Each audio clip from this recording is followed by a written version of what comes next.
Hello, this is Eileen, the environmental educator, and in this video, we're going to talk about something that made headlines today and not such small things: microplastics in our streams. This was April 18th, 2023, on phys.org. And right down here, here's a few samples. So down here, it says A, B are fibers. This is A, B up here. C is a fragment. D, right here, that's tire wear. This is fiber bundle, film, foam, and spear.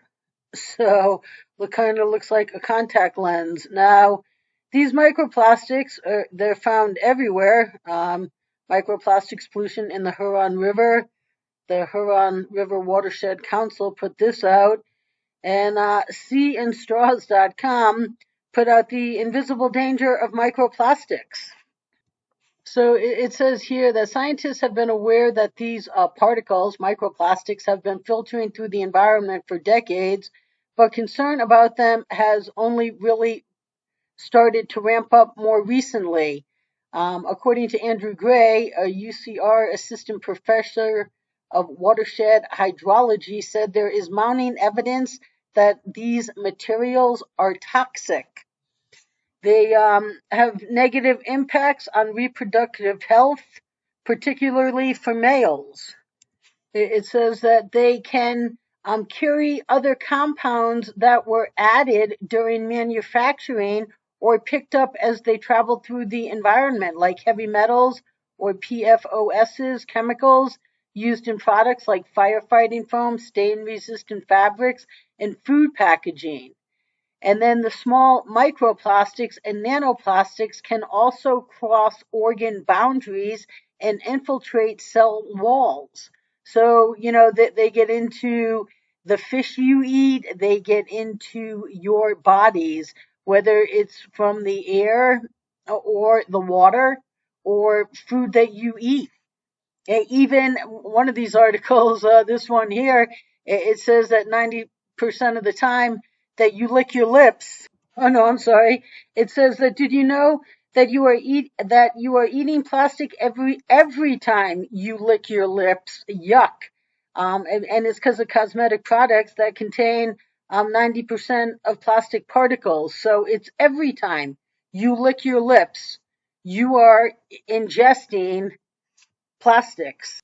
Now, I did a video about this. It was April 4th, 2022, and you eat about a credit card worth of plastic a week. It was information, a study that had just come out.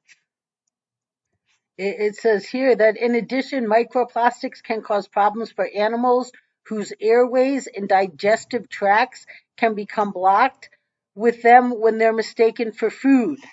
So in this paragraph, these two, they talk about how cars affect things. They say that there are a lot of non-combustion vehicle-related emissions as well.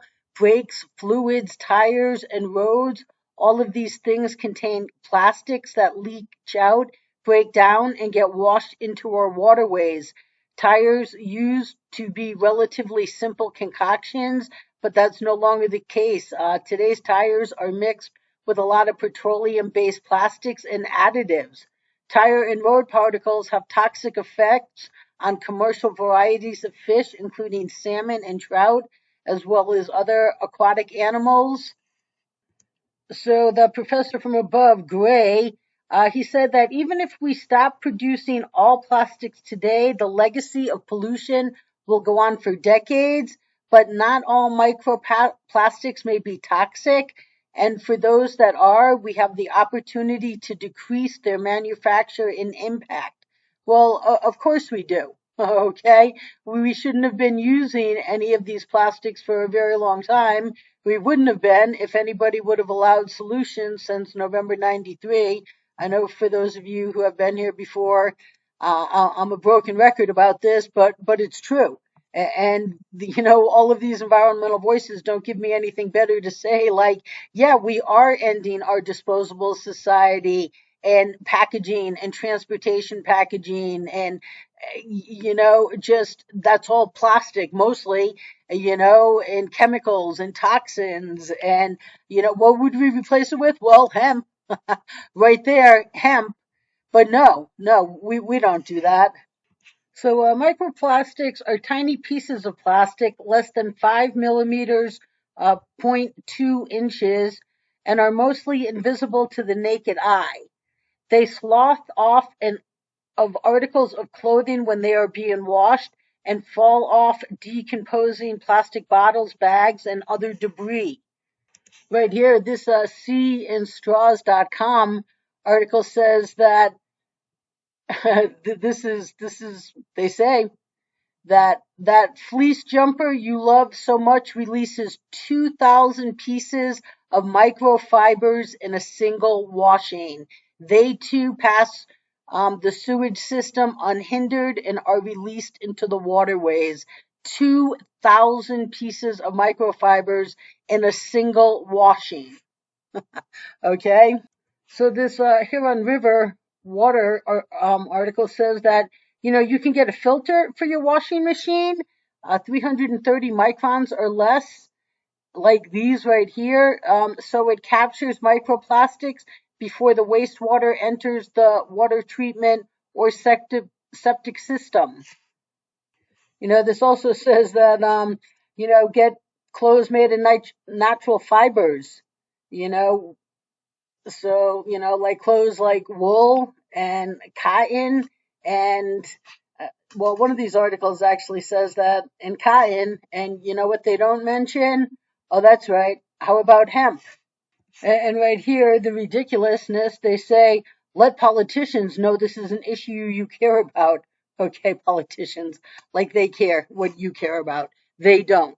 They have all refused to get the solutions the world needs implemented. And you know what? People don't need regulations. We don't need politicians to mandate you do something.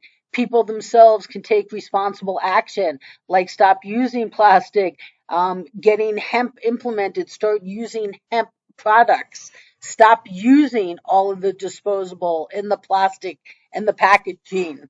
And this next article here, this really talks a lot about cosmetics. Okay, that whole industry is just very dangerous and abusive. It's just abusive.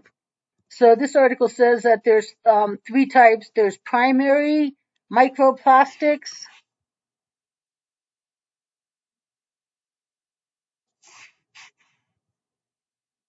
secondary microplastics, and other. So the primary are deliberately manufactured and have a variety of applications. Most often, they are prominent ingredients in everyday cosmetic products such as facial cleaners, exfoliating, shower gels, hand cleansers, toothpaste, or beauty products. Believe it or not, they're also used in lipsticks, mascara, and deodorants. And that's where it says here, did you know that you are eating plastic every time you lick your lips? Yeah, I don't know if that's true for everyone, but if you use chapstick, yeah, I don't know if you got a woman around that you kiss. So cosmetic products contain an incredible 90% of plastic particles. And worse is that these plastic particles have replaced almost completely natural exfoliants like seeds and ground almonds. So we used to have natural products to do the job, but now we're using this plastic. So see how easy it is to just give up the plastic, just go back to a natural alternative. And so right here, they talk about these nurdles. This is not their only application, though. Every year, billions and billions of lentil-sized and mostly translucent synthetic pellets are produced. These so-called nurdles, Nurdles, are used to make almost all our plastic products like bottles, caps, bags, and packaging. They are shipped around the world in their billions to be molded into shape. And every now and then an accident happens and they're spilled to the oceans, like the one that happened in February when a container ship with 49 tons of noodles fell from a ship in South Africa, leaving the country to face an ecological disaster. The tiny pellets are almost impossible to clean up, and they will pose a threat to wildlife for the next 100 years to come. But the thing is that wildlife eats the sea creatures, and then you eat, the fish. Okay, so it works its way up the food chain. So they're also used in cleaning products, and then when they're, being used to like remove rust or paint from machinery, engines, or boat hulls, they become contaminated with toxic chemicals and heavy metals, which makes them especially dangerous to the marine ecosystem. And again, then you who eats the marine ecosystem.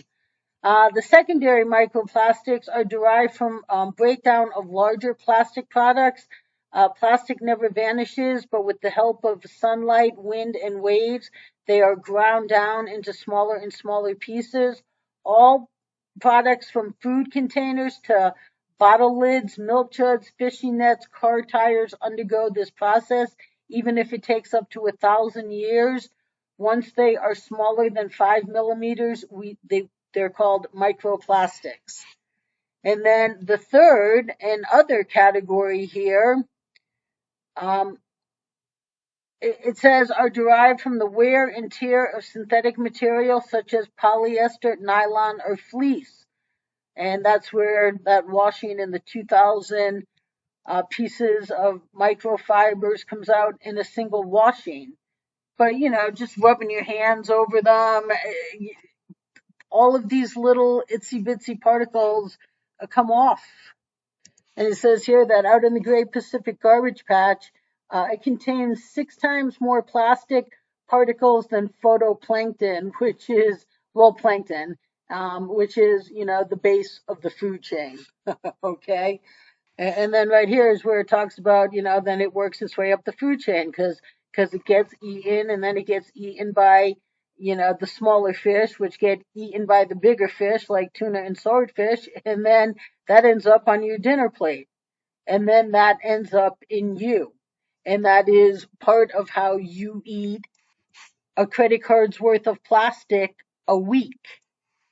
It says that nowadays microplastic is found in almost every species of bird, fish, turtle, or marine mammal.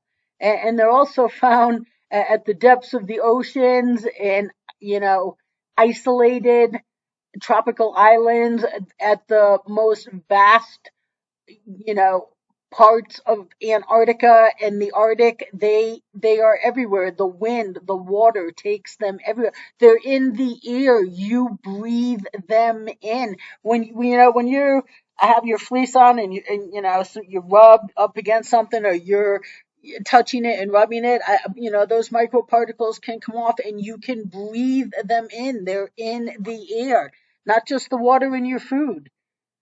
So this says, what you can do is first and foremost avoid cosmetic products that contain microbead, and learn to read the labels. And they're in all types of cosmetic products, and then their packaging, and transportation packaging, and everything else. I mean, cosmetic products. A lot of what women buy them for is the beautiful boxes they're in. You're like, no, no, but women do. I listen to them sometimes. Right here is where it says, try to avoid synthetic clothes like polyester or fleece. Go for natural materials like cotton instead. They biodegrade. Well, just cotton, wool. Everybody used to wear wool. What about hemp? Hemp needs to be the revolution that takes over everything. And if we were using hemp, we wouldn't be caring about these microplastics, because they wouldn't be there. If we had allowed solutions since November 93, and we, meaning every environmental voice out there,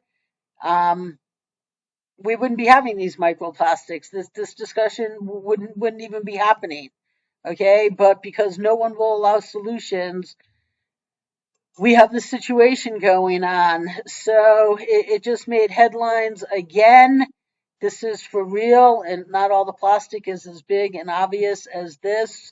A lot of it is this microscopic material that you have to. This doesn't say how many times these are magnified, but it's by a lot. These just look like all individual water droplets here, and all these that's microplastic. I mean, almost invisible to the naked eye, but blown up 1,000 times, clearly visible. So, and you're eating this, you're digesting it. It's in your water, it's in your drinks, it's in the air, and it's in the food you eat. So, people, if we just lived responsibly, we wouldn't be having this. Now, if I could only get someone to actually let responsible solutions happen, that'd be great. Stay tuned, people.